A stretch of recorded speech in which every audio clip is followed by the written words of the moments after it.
지구상에서 유일한 찬양입니다. 아마 오늘은 여러분들이 몇 분 좀 빠지셨는데 보통 우리 일회 찬양대 전체 연세를 합하면 최소한 1600세가 넘습니다. 평균 82세쯤 됩니다. 이런 찬양대는 우리나라 아니 세계적으로 다 우리 교회밖에 없어요. 오늘 몇 분이 더 빠지시긴 했는데 이렇게 열심히 다섯째 주 되는 날에 찬양해 주셔서 대단히 감사를 드립니다. 하나님이 아마 크신 상급으로 이렇게 지금 하늘에 상급을 준비해 주신 줄로 믿습니다.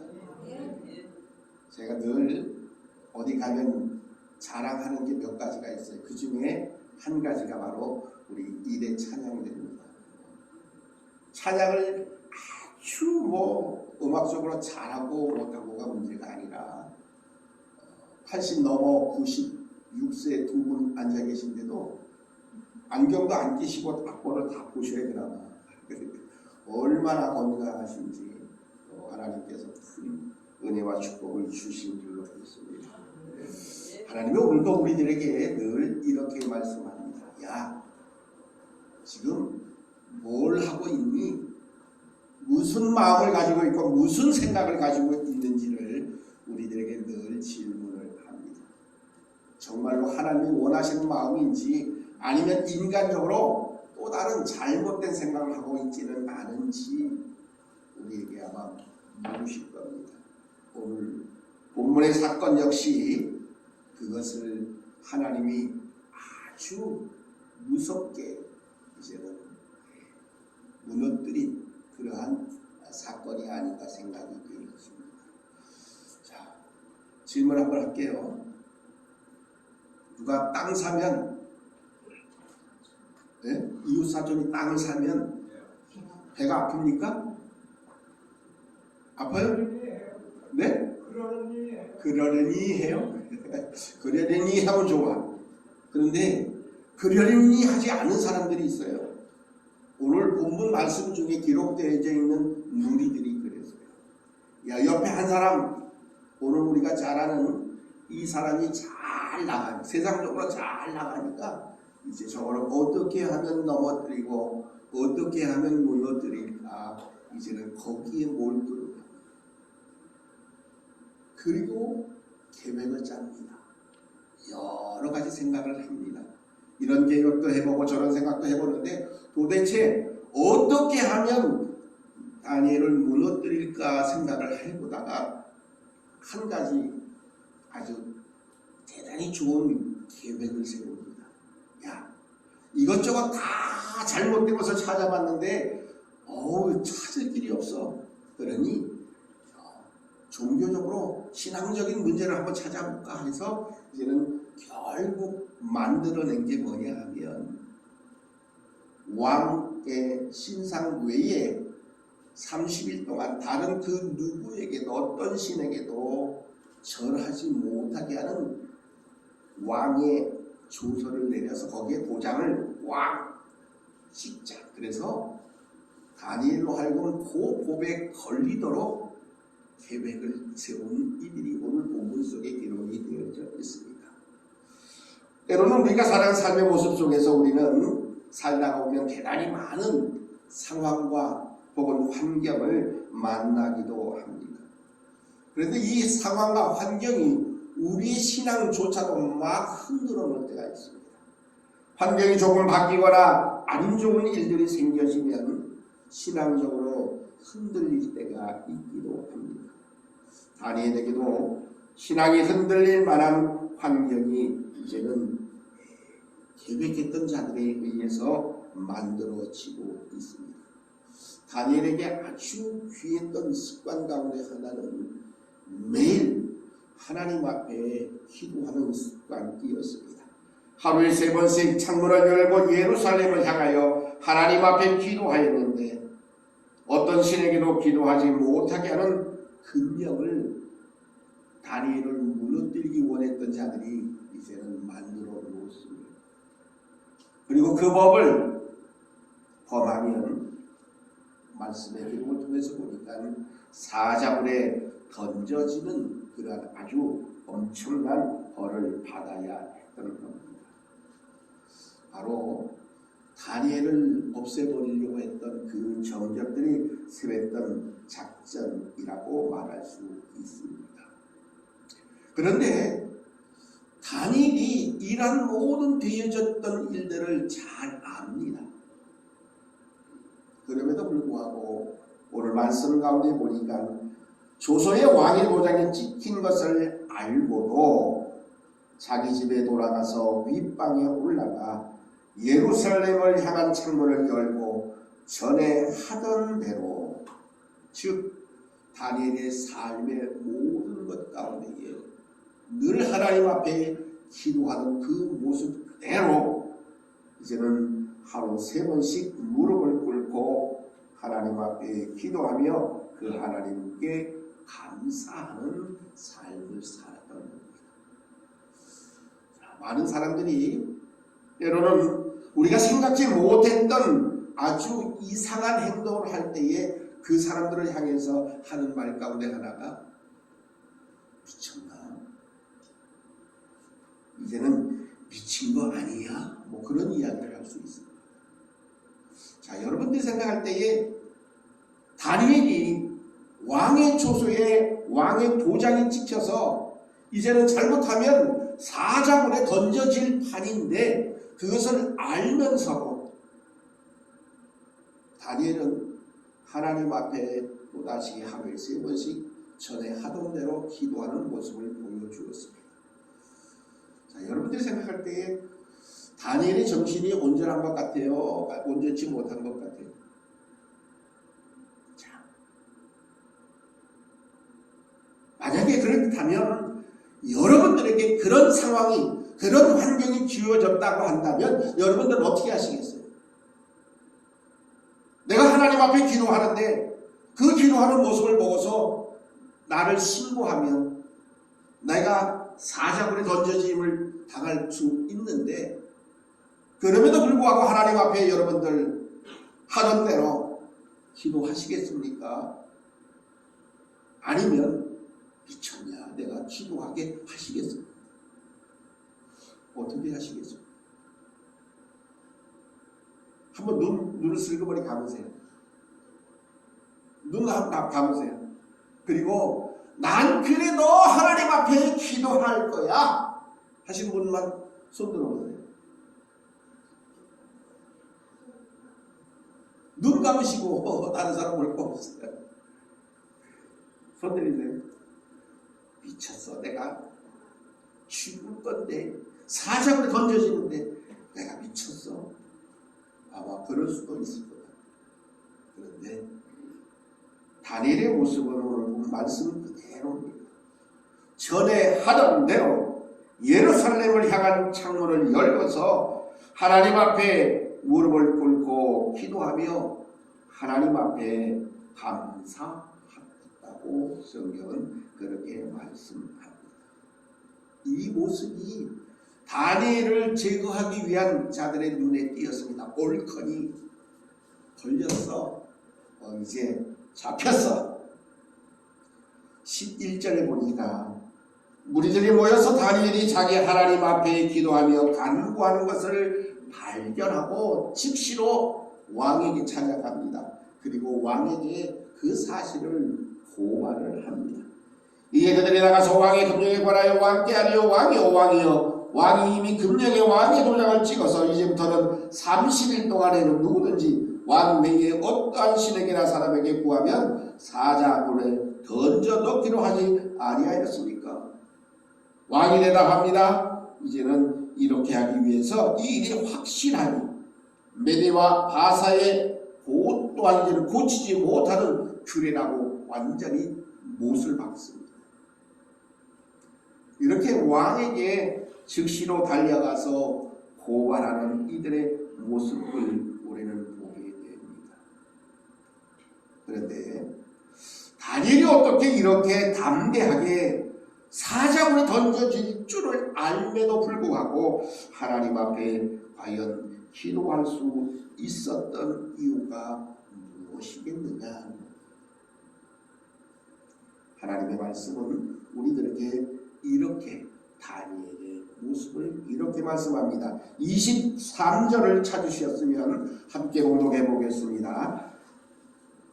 다니엘서 6장 23절입니다. 시작. 왕이 심히 기뻐서 명하여 다니엘을 굴에서 올리라 하니 그들이 다니엘을 굴에서 올린즉 그의 몸이 조금도 상하지 아니하였으니 이는 그가 자기 하나님을 믿음이었더라.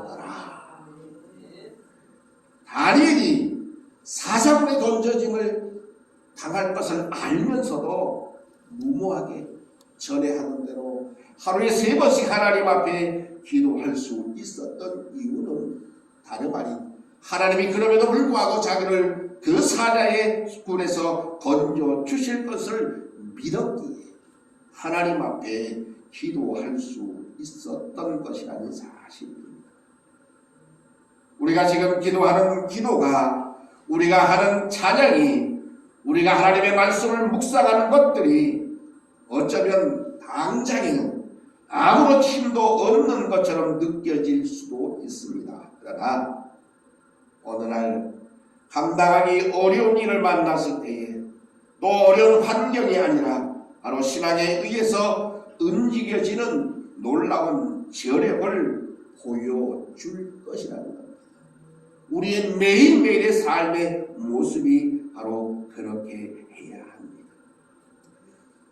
이 무리들이 다니엘을 고발한 이후의 모습, 성경은 이렇게 말씀해 주고 있습니다. 그들이 왕의 앞에서 말합니다. 왕이여 사로잡혀 온 유다 자손 중에 다니엘이라고 지칭을 합니다.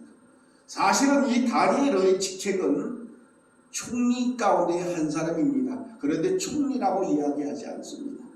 13절에 보니까 사로잡혀 온 유다 자손 중이라고 다니엘을 그렇게 이야기합니다. 그 다니엘이 왕과 왕의 도장이 찍힌 금령을 존중하지 아니하고 하루에 3번씩 기도하는 모습을 우리가 봤습니다라고 고발을 합니다. 그런데 왕의 모습은 참 재미납니다. 14절 말씀에 보니까 왕이 이 말을 듣고 말미암아 심히 근심하여 다니엘을 구원하려고 마음을 썼다고 그렇게 성경은 말씀하고 있습니다. 여기서 왕이 심히 근심했다라고 하는 이 말은 대단히 불쾌하게 여겼다는 겁니다. 즉 다니엘을 고소하고 고발했던 자들의 그 모든 행위를 대단히 불쾌하게 여겼던 다리오 왕이었습니다. 그리고 마음을 썼다라고 하는 이 말은 아주 심각하게 이제는 마음에 가두어 이제는 그들의 모든 사태를 아주 추악하게 주의를 기울여서 깊이 살펴볼 수 있게 되었다라고 하는 겁니다. 다리오 왕은 이런 상황 속에서 다니엘이 사자굴 속에 던져졌을 때에 그의 말은 이렇습니다. 16절에 보니까 왕이 명령하여 다니엘을 끌어다가 사자굴에 던져 넣는지라. 왕이 다니엘에게 말합니다. 내가 항상 섬기는 너희 하나님이 너를 구원하시리이다 라고 말하게 합니다. 물론 다니엘이 철저히 하나님을 믿는다라고 하는 그 말은 아닐 것입니다. 그럼에도 불구하고 그의 입에서 너의 하나님 너를 구원하실 것이라고 그렇게 다니엘에게 위로하면서 다니엘을 사자굴에 던져 넣었습니다. 결국 다리오 왕도 다니엘을 구원하신 하나님을 고백하게 되었다라고 하는 사실입니다. 자, 그런데 놀랍게도 이러한 상황 속에서 되어진 일들이 참으로 귀하게 나타나고 있습니다. 이튿날에 왕이 새벽에 일어납니다. 사자굴로 갑니다. 그리고 다니엘이 든 불에 가까이 가서 슬피 소리를 질러서 다니엘을 찾습니다. 다니엘에게 그때 살아계시는 하나님이 좀 다니엘아 내가 항상 섬기는 내 하나님이 사자들에게서 너희 너를 구원하셨느니라 라고 오히려 그렇게 물을 때에 다니엘이 대답합니다. 왕이여 원하건대 왕은 만수무강하옵소서. 나의 하나님이 이미 그의 천사들을 보내서 사자들의 입을 보호하셨으므로 사자들이 나를 상해하지 못하였사오니 이는 나의 무죄함이 그 앞에 명백함이오며 또 왕이여 나는 왕에게도 해를 끼치지 아니하였습니다라고 그렇게 이제는 다니엘은 대답하고 있습니다. 이 소리를 들은 다리오 왕이 기뻐합니다. 그리고 다니엘을 굴에서 끌어올립니다. 다니엘이 굴에서 올린즉 그의 몸에는 그가 고백했던 대로 조금도 상함이 없고 그는 그가 믿었던 대로 하나님을 또한 자기의 하나님을 온전히 믿었다고 그렇게 성경은 말씀합니다. 다니엘이 매일 3번씩 기도했던 그 기도는 그냥 하는 기도가 아니었습니다. 그의 기도는 온전한 믿음의 기도였습니다. 그의 기도는 온전한 하나님을 또한 의지하는 능력의 역사를 말씀하고 있습니다.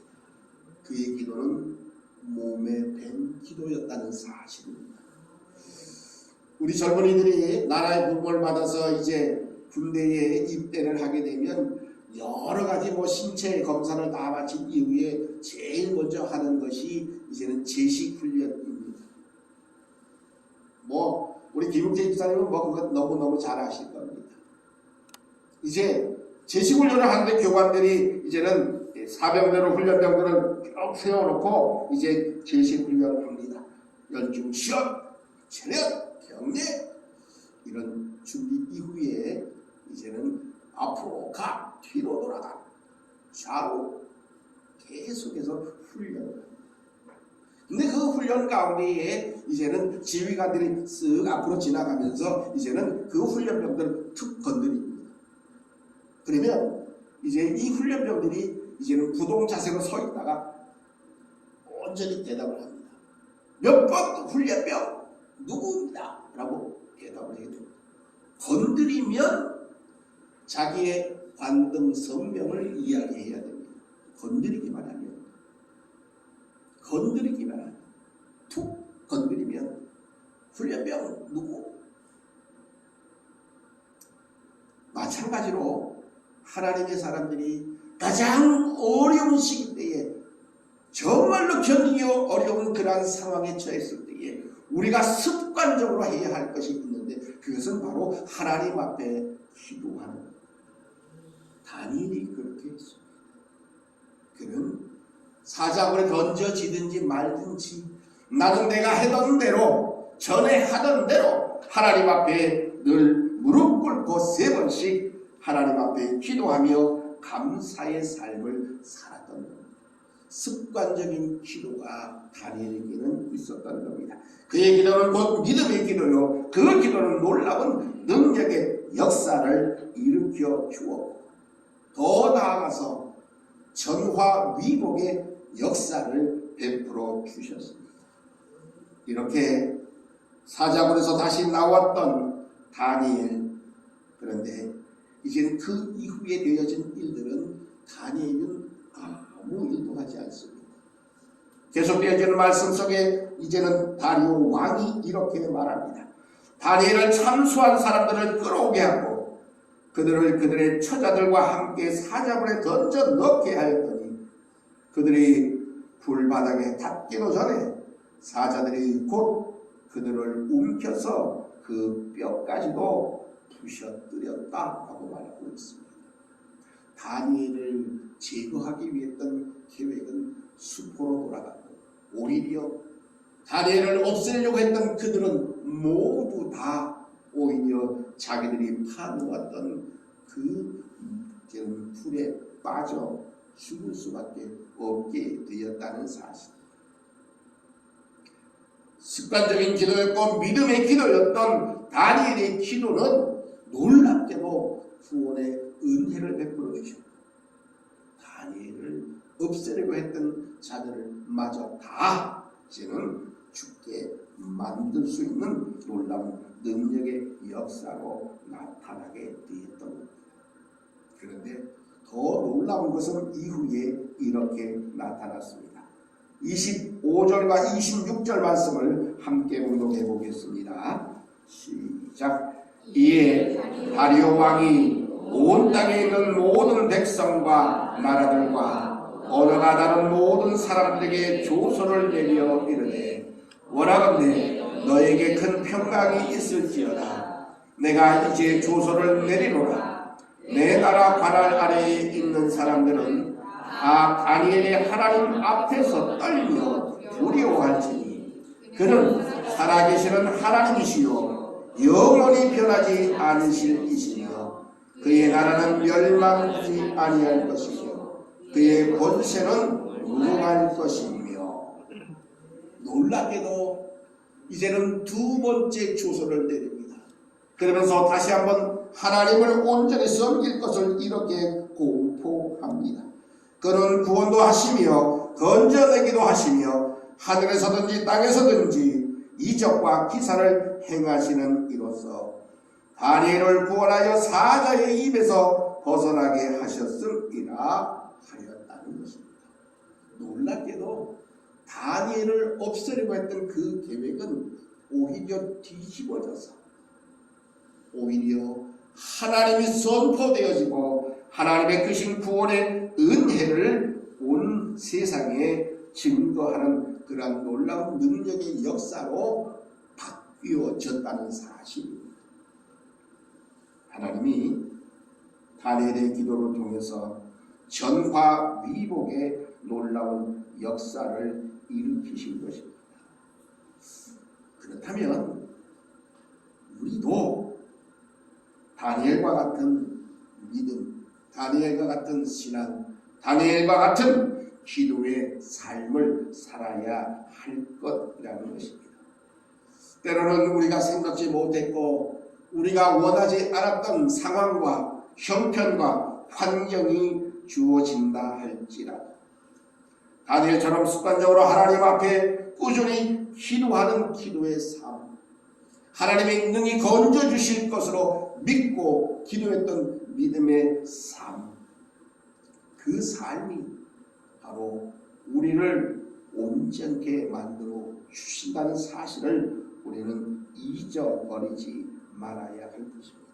하나님은 기도하는 하나님의 백성들의 기도에 응답해 주셔서 전화위복의 놀라운 역사를, 또한 구원의 역사를, 더 나아가서 믿음의 역사를 온전히 일으키심을 분명히 믿으시기를 간절히 바랍니다. 자, 그러면서 오늘 28절에는 뭐라고 말씀하고 있느냐 하면, 이 다니엘이 다리오 왕의 시대와 바사 사람 또한 고레스 왕의 시대에 형통하였다. 성경은 그렇게 말씀합니다. 진실로 잘 되어지기를 원하십니까? 형통하기를 원하십니까? 하나님 앞에 변함없는, 하나님 앞에 끊임없는, 하나님 앞에 온전한 믿음의 감사의 기도를 드리는 여러분들 되시기를 간절히 바랍니다. 그 기도에 하나님은 반드시 응답하십니다. 다니엘을 형통케 하실 뿐만 아니라 그 어떠한 상황과 형편 속에서도 능히 건져주시며 그의 삶이 하나님 앞에 온전케 만들어 주심을 다시 한번 분명히 믿으시고, 매일매일의 상황 속에서 어떠한 환경과 형편이 있다 할지라도 변함없이 우리 하나님 앞에 기도하며 감사함을 통해서 하나님이 예비해 주신 놀라운 구원의 은혜와 형통의 축복을 허락받으시는 우리 모든 하나님의 거룩한 백성들이여 자녀들 되시기를 주님의 이름으로 축복합니다. 하나님 감사합니다. 하나님 사랑